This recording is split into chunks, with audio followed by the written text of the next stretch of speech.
नमस्कार विद्यार्थी मित्रांनो, प्रताप महाविद्यालय अंमळनेर व संरक्षण व सामरिक अभ्यास विभागाच्या पुन्हा एका नव्या शैक्षणिक व्हिडिओमध्ये मी प्राध्यापक डॉक्टर RS मराठे आपलं सर्वांचं स्वागत करतो।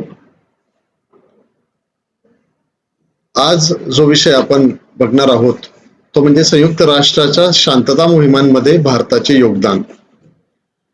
विद्यार्थी मित्रांनो, संयुक्त राष्ट्र संघटना स्थापन झाल्यापासून जगातल्या अनेक भागांमध्ये, खासकर आफ्रिका खंडांमध्ये अनेक जे देश आहेत तिथे अनेक वर्षांपासून यादवी युद्ध सुरू आहे।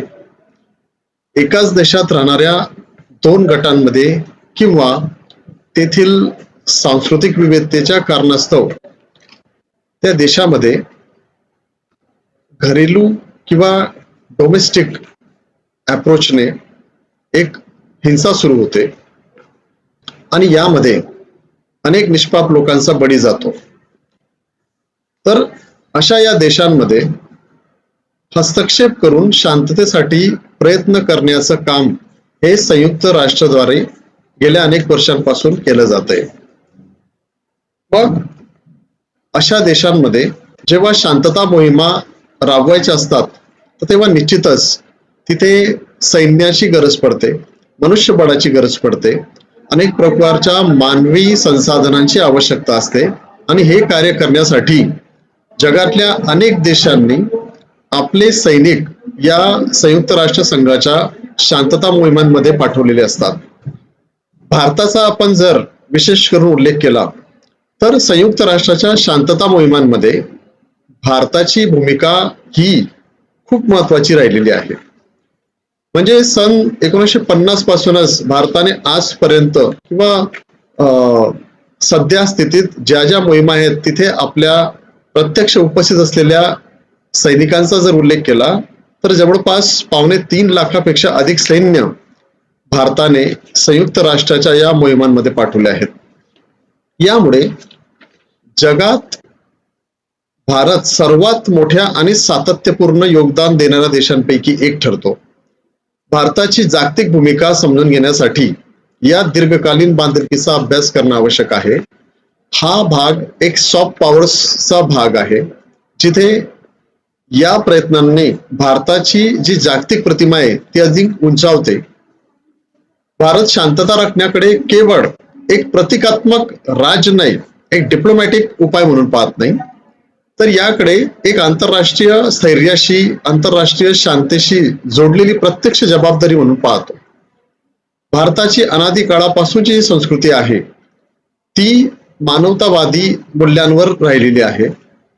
भारत संयुक्त राष्ट्राच्या शांतता राखीव यंत्रणेचा चौकटीत काम करतो आणि भारतीय ज्या तुकड्या आहेत ह्यांना अशा संघर्ष भागामध्ये डिप्लॉय केलेलं असतं जिथे खूप कमकुवत सरकार असेल, सशस्त्र गट असतील किंवा मानवीय संकट असतील, अशा भागांमध्ये या भारतीय तुकड्यांची नियुक्ती केली जाते आणि अशा मोहिमांसाठी उच्च शिस्त, संयम आणि अत्यंत तणावपूर्ण परिस्थितीत व्यावसायिक वर्तन आवश्यक असते।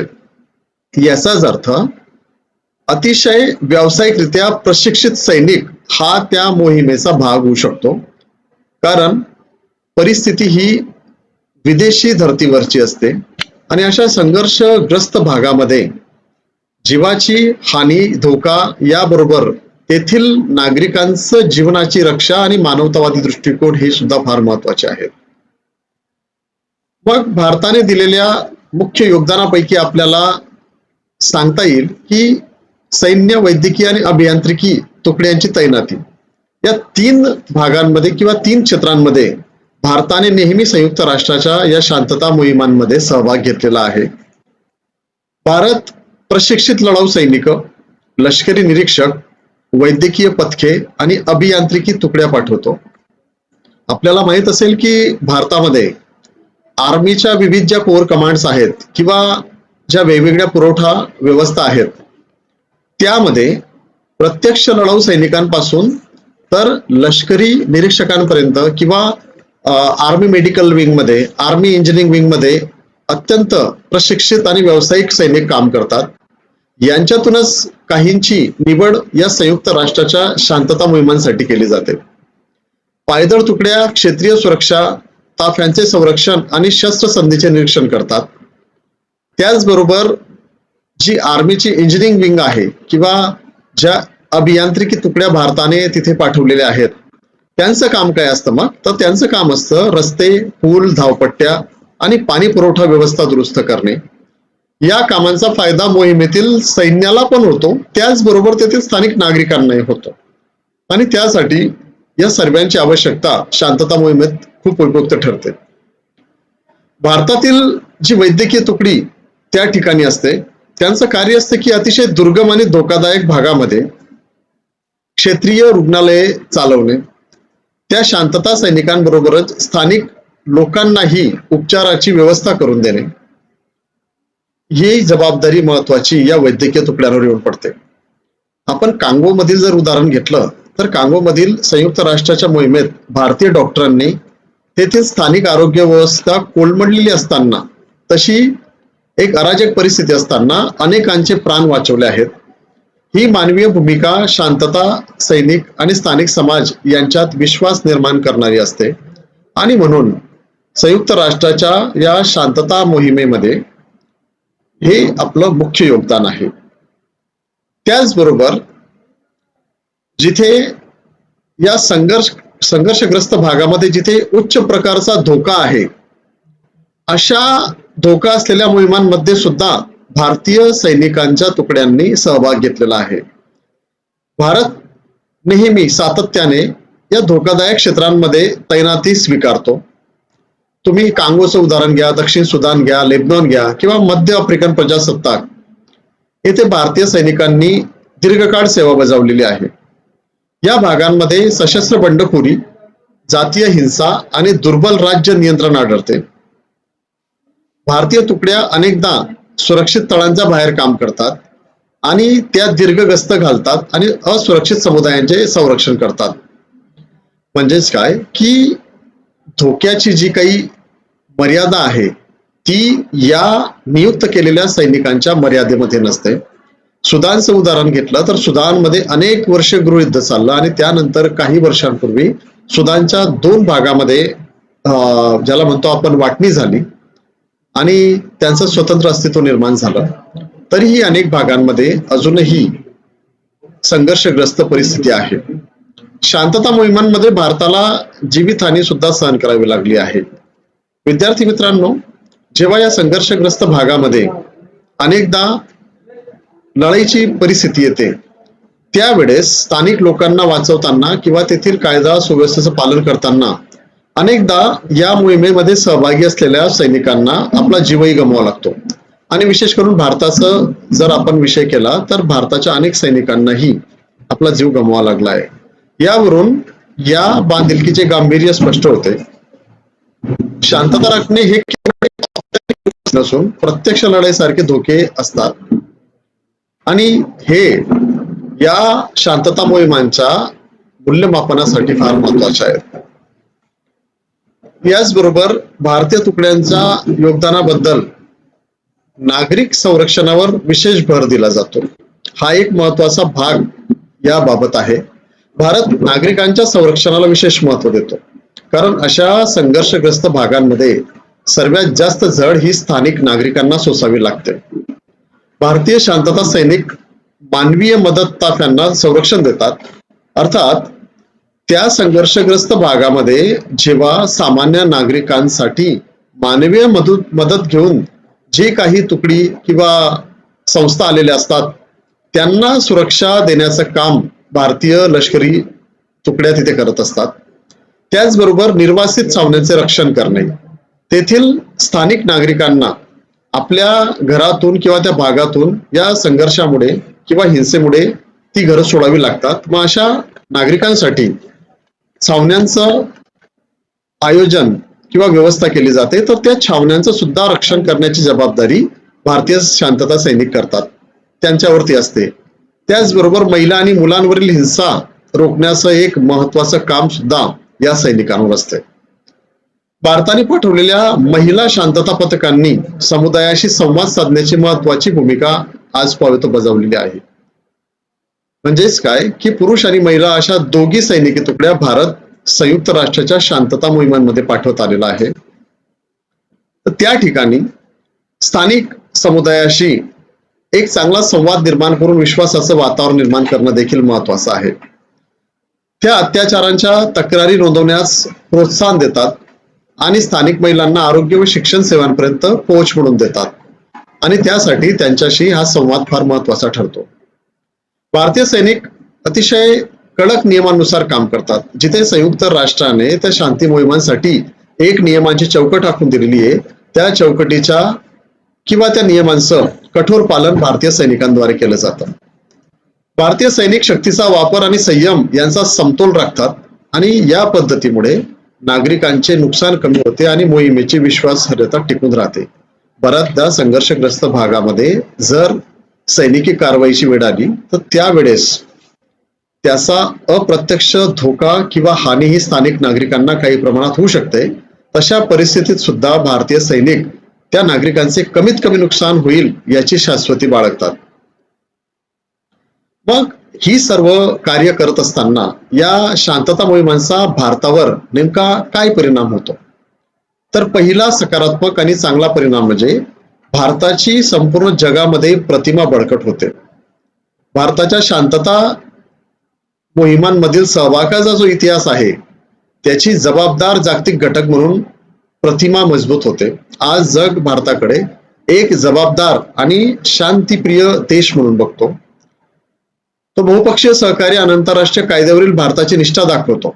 हा जो सहभाग आहे हा भारताचा विश्व पटलावर अनेक संस्थांशी सहकार्य करण्याचा निष्ठा प्रदर्शित करतो.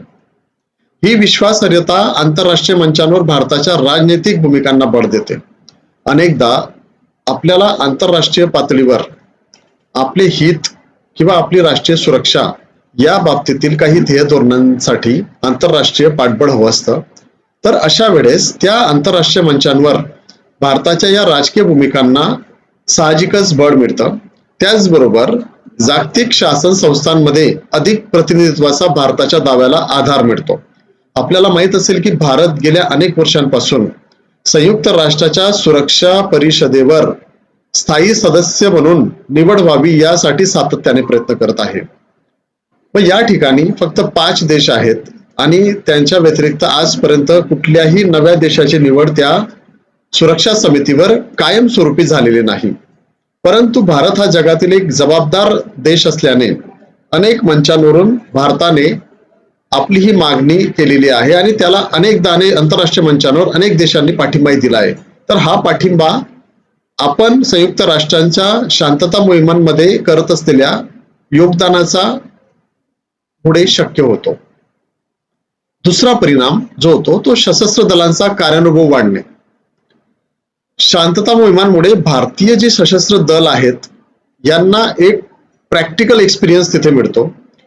खरं तर 1947 पासून भारताचे पाकिस्तान सोबत 3 मुख्य युद्ध, त्याचबरोबर करगिल युद्ध झालेलं आहे, चीन सोबत एक युद्ध झालेलं आहे.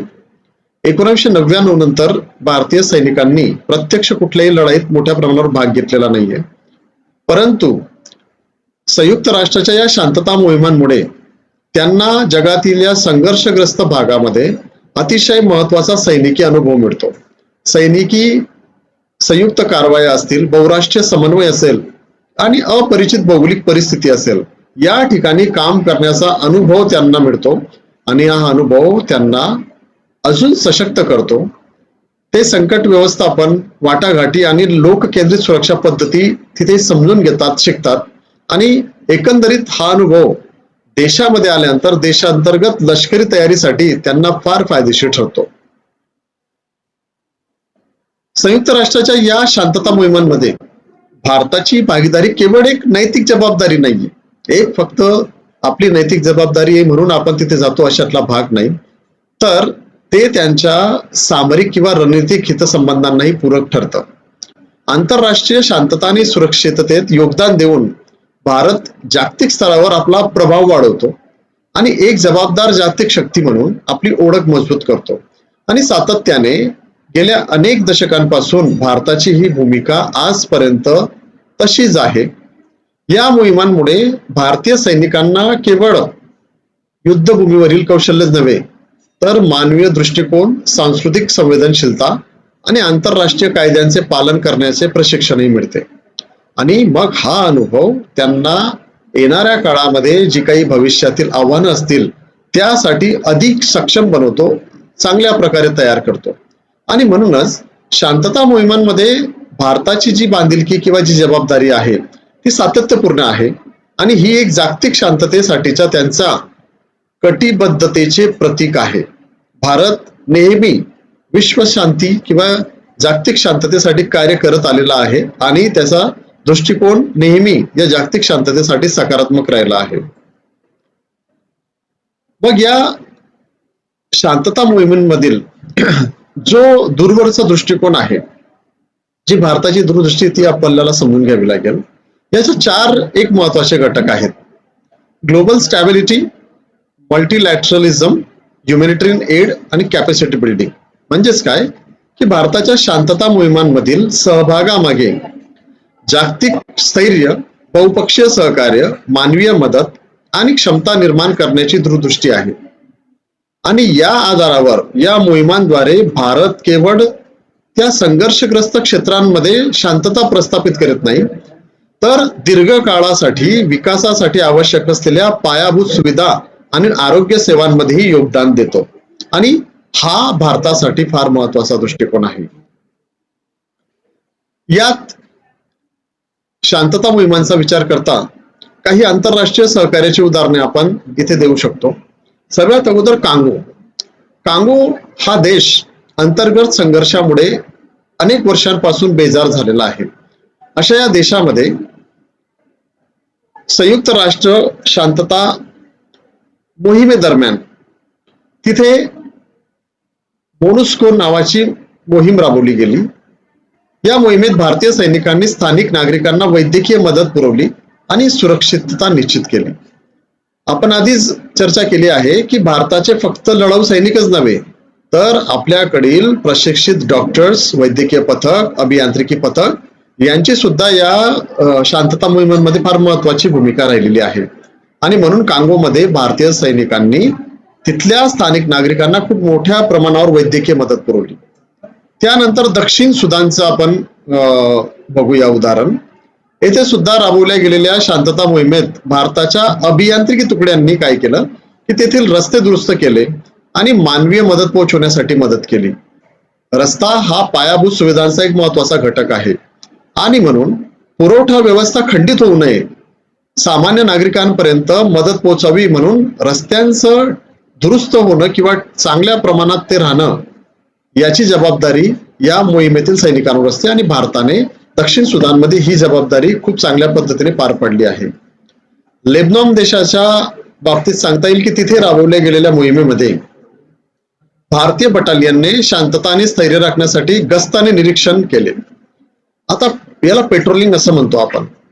ही संघर्षग्रस्त भागामध्ये नेहमी गस्तीवर लक्ष दिलं जातं आणि हा तेथील संघर्षग्रस्त भागातला तणाव कमी करण्याचा किंवा त्यावर नियंत्रण मिळवण्याचा एक मार्ग असतो.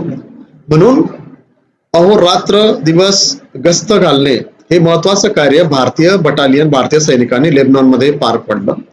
त्याचबरोबर मध्य आफ्रिकन प्रजासत्ताकमध्ये तेथे राबवल्या गेलेल्या मोहिमेमध्ये भारतीय सैनिकांनी अस्थिर परिस्थितीमध्ये शांतता राखण्यासाठी महत्वपूर्ण भूमिका बजावली. अनेक तुकड्या या तिथे डिप्लॉय केल्या गेल्या आणि त्यामध्ये शांतता राखण्यासाठी जेही काही महत्वाचे प्रयत्न सैनिकांनी करायला हवे ते सर्व भारतीय सैनिकांनी संयुक्त राष्ट्राच्या या शांतता मोहिमेमध्ये केलेले आहेत. या उदाहरण आपल्याला सांगता येईल की भारताचे शांतता मोहिमांमधील जे व्यापक आणि बहुआयामी योगदान आहे ते अधोरेखित होते, ते स्पष्ट होते. आता या शांतता मोहिमांच्या बाबतीत भविष्यात काय आव्हाने येऊ शकतात किंवा काय संधी येऊ शकते हे बघूया. आव्हानांच्या बाबतीत आपण सांगू शकतो की संघर्षाचं बदललेले स्वरूप. सध्या जागतिक आंतरराष्ट्रीय राजकारण किंवा सध्याची आंतरराष्ट्रीय परिस्थिती ही फार संवेदनशील आहे. आजच कालपासून अमेरिका इराणमध्ये तीव्र संघर्ष सुरू झाला आहे. इस्रायलने इराणवर खूप सारे हल्ले केले आहेत.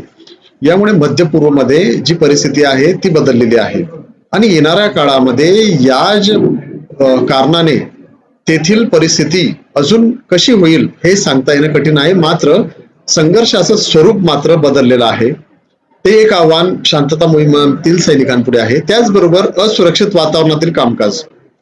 आज जगातल्या अशा संघर्षग्रस्त भागांमध्ये काम करताना तेथील वातावरण, तेथील व्यवस्था या सैनिकांना पूरक असतीलच असे नाही, तर ते हे सुद्धा भविष्यातील एक फार मोठं आव्हान होणार आहे.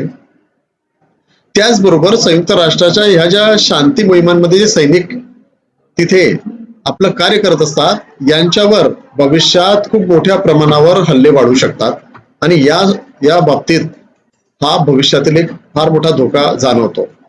त्याचबरोबर स्थानिक समुदायांशी जोडून घेणे यातही भरपूर अडचणी येतात आणि भविष्यात त्या अजून जटिल होऊ शकतात. परंतु दुसऱ्या बाजूला मग या मोहिमांद्वारे काय संधी निर्माण होऊ शकते, तर महिला शांतता सैनिकांचा सहभाग वाढवला जाऊ शकतो.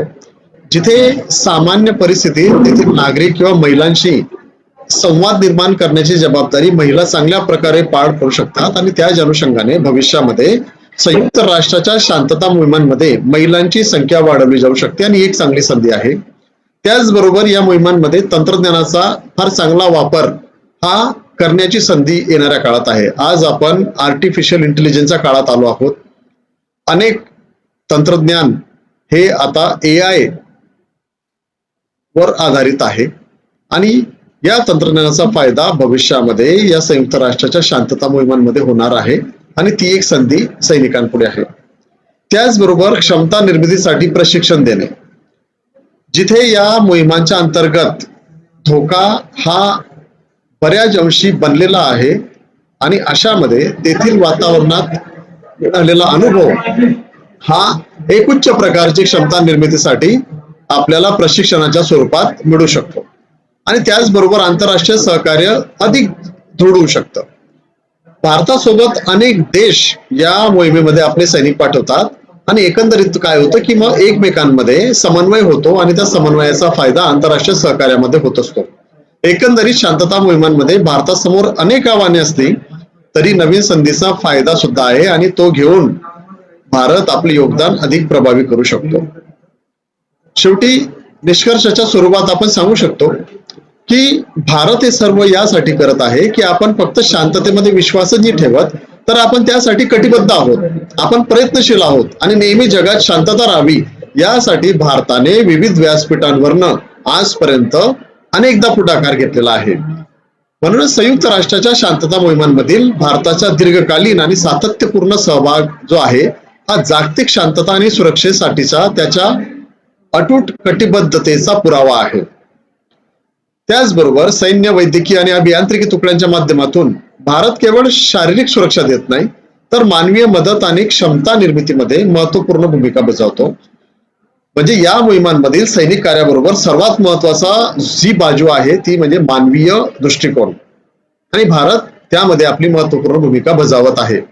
या भूमिकेमुळे भारताची आंतरराष्ट्रीय प्रतिमा तर उंचावते आहे, पण त्याचबरोबर आपल्या सशस्त्र दलांचा अनुभव सुद्धा वाढत आहे आणि या क्षेत्रामध्ये भविष्यात अनेक आव्हाने असली तरी भारत भविष्यातही शांतता मोहिमांमध्ये आपले योगदान देत राहील आणि जगाच्या शांततेसाठी, स्थैर्यासाठी जगाच्या पटलावर, जागतिक मंचावर एक प्रमुख खेळाडू, एक प्रमुख भागीदार म्हणून भारत नेहमी आपलं कार्य करत राहील. मला अपेक्षा आहे संयुक्त राष्ट्राच्या शांतता मोहिमांमधील भारताची ही भूमिका किंवा सहभाग हा मुद्दा आपल्याला समजला असेल.